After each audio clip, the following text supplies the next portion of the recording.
the Ugandans babeera mu nsi z'ebuwalabu bagita AUU.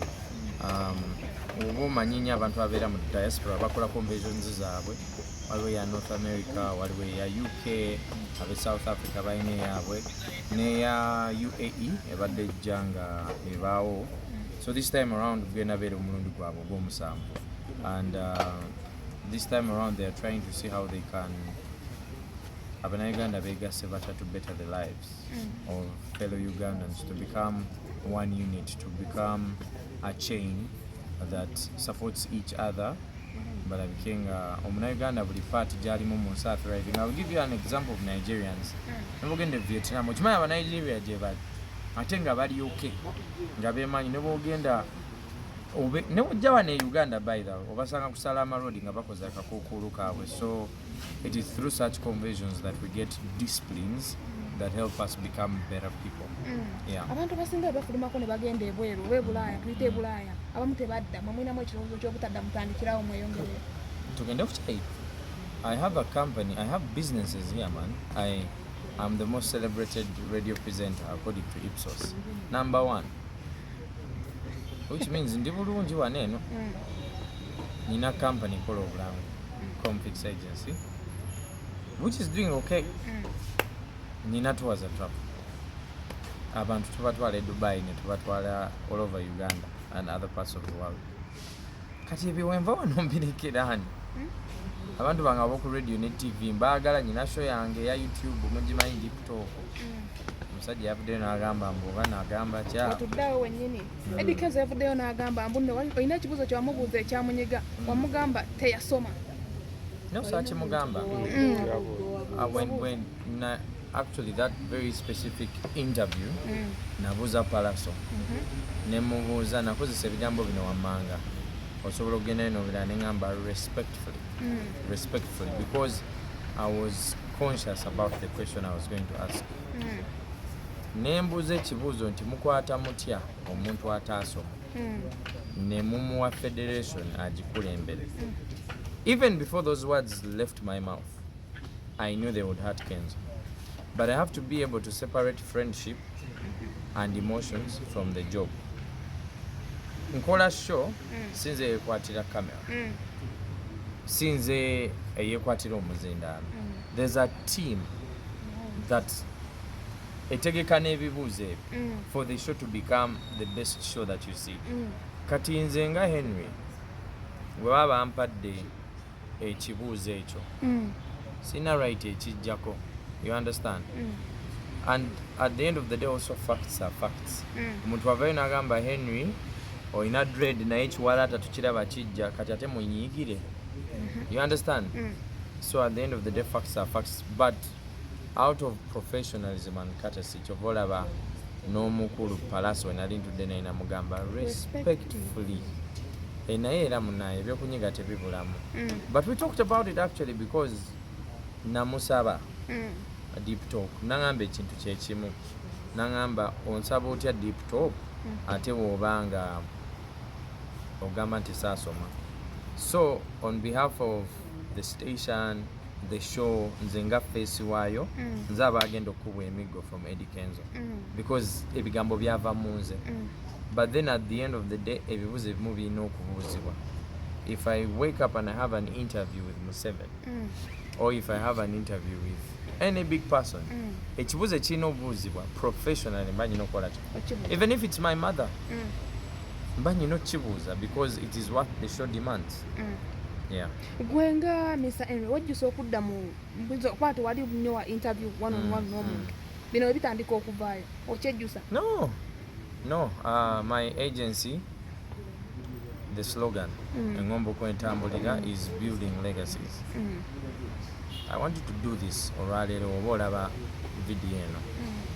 Teekamu radio and whistle ku YouTube. Ng'oggyeko ennyimba ze baayimba ne video ze baakola. Teekamu radio and whistle. Olaba obujja balabako nga bayimba nga sound mulungi. Ng'ebivulu bino bye tutegeka, because they were great people, but they did not document themselves. You understand? There are very many people out there abayina minds ennungi nenga because haso yamusula mu kuyimba oba politics because sikola bayimbi bokka ng'ensi temanyi kye balowooza na bibakwatako because the media in Uganda is set in such a way that amawulire amabi ge gatunda yakubye oli yavumye oli ono yakyaye oli ebyo bye bitunda teri amanyi nti Karo Kasita yali yavaako ko mu music nti yasoma business oba biki nti yavaako ko mu ssomero tebamanyi ssente ezasooka okuyimba gye zaava teri amanyi lwaki Elijah Kitaka ayambala nga bw'ayambala buli bwe tumulaba buli omu amusalako mugambo. All that is information that is portrayed on my show. Now me, I'm a journalist, I'm a creative, which is not going to end in Uganda.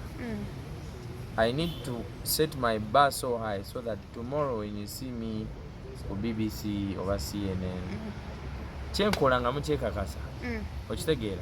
How many people do we have that have left this country never again to call it? So if I don't set my bar so high, who's going to do it? Besides that, why does Oprah have a beautiful show when you don't have such a show here? Why does Steve Harvey have a good show? Kamera teziriwo, emizindalo teziriwo, tulabika bubi, oluzungu tetulumanyi. So why not? Abantu abasinga naddala abayimbi bagamba otuuka mu dipto okuwa nnyo olemezaamu okuba emisumaaliro n'ebigambo by'obakoona wena information gy'oyagala ng'oyagala trending abo tobabalirira. The reason why abantu ba opening up to me is because abasinga bakyali bange professional because ate saagala oli afuuka ekyali wange nnyo asukkewo. That's the reason why they open up to me. Ate bagenda okujja ku sheeyo nga mbateekateese bulungi. Bw'oba olina ekintu ky'ombuuza ne nkikuddamu nga sikumanyi mba nja kwerekamu mba ngenda kiyisa kungulu. You understand? Naye oba olina ekintu ky'obuulira kyaliiwo omubuulira n'omutima gumu. That's what I do. Ate teri gwe nkaka kwogera buli omu ayogera ekintu ng'akimanyi.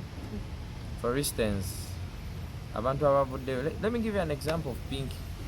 How many people knew her story? Batini tebamanyi nti bamuwambako nga ali mu buwambe mu bufumbo. Sometimes abantu tubalaba bulabi awo mu nnyimba social media naye ne tutamanya bibakwatako. And by the way, deep talk si abayimbi bokka ne politicians. You don't know what an MP goes through. You don't know who abantu abakutte sente ne baziteekayo nga baagala bayitemu ne batayitamu. You don't know how many people have been intimidated out there, so that's why the show is unique. Yeah. Ebintu ne batandise otambula. Eddy Kenzo wayogeddeko naye gwe nga gw'omuntu. No, nayogerako naye dda. Yajja ku Big Bang. N'angamba. Actually, we were supposed to shoot like the next Friday. Manager we Fabu n'agamba omukulu kyagitegeddeko naye abadde asaba kwogeramu naawe. So we yava mu Big Bang. Bansaba mulindeko. Me and Eddy have known each other for a while. Show yasookera ddala gye nashootinga ne Prima nagikolera ku Big Talent. It was called the Talk with Prima and Mr. Henery. Twamusaba ekifo n'akimpa. Martin Beta, we are in talks. Eddy muntu w'abantu, yeah? Everyone knows that. So the reason why yakyogerako nti, actually these were his words. Teyandibadde ggwe. Gwe mmanyi okitegeera avaayo n'ayogera ekintu bwe kityo bwe nkeera enkya nga nze DPC nga ndi on another level in life nojja ng'oli kyali wange ng'okoze omusango ate nkusonyiwe mbu lwakuba nkumanyi waaba agenda kuyimba andowoozaako. You understand my point? He's doing his job. I'm also doing my job. Ebintu ebimu biba biruma oba tulina kyakikolera, but a job is a job. But the Eddy I know ekintu aba akyogeddeko aba akimaze. But I was surprised nti yakikomezaawo kyamuluma. But professionally and respectfully ekibuuzo nakibuuza not out of my own personal interest.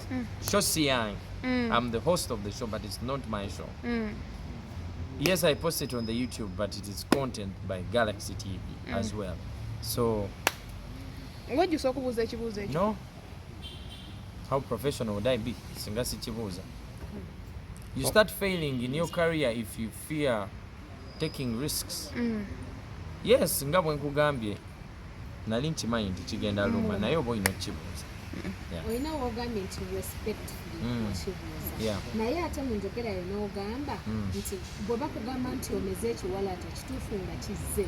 Ekitegeeza oba toyina kunyiiga. Kyotegeeza n'ogamba nti nno. If I stood and said nga nsazeeko ne ŋŋamba oyo muntu musiru. You understand? Ekyo kintu kiba kyanjawulo. Ne bwe mbuuza ne ŋŋamba nti mufuna mutya, like the way I said it, saagala kukiddamu because that will mean something else.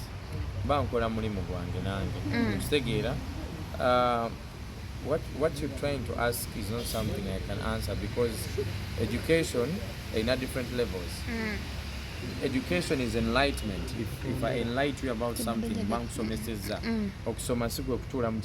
I don't believe there's anyone with better knowledge about music, promotion, singing, more than Eddy.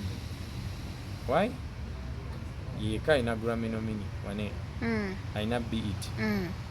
He has more fans abroad than here. So which means abaina kyabasingako abalala mu industry. That is also enlightenment in music. Education si wa mu kibiina kyokka.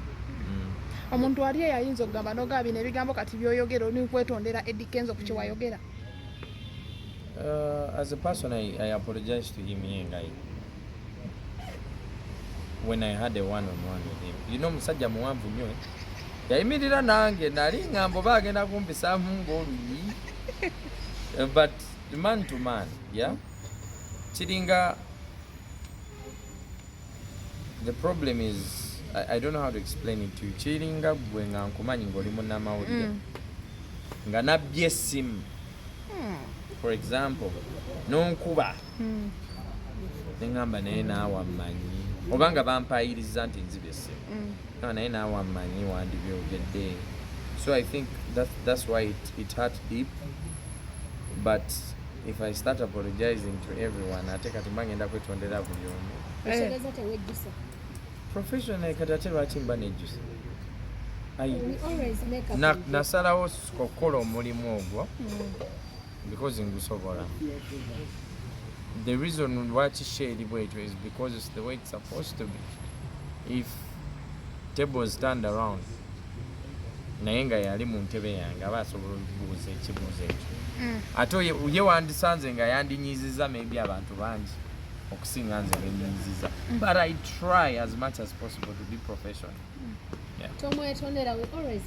No, I say sorry to him. Weyayogera nange ku Galaxy. Maybe eyo show nayo yadda nga tetunaba kuwogera.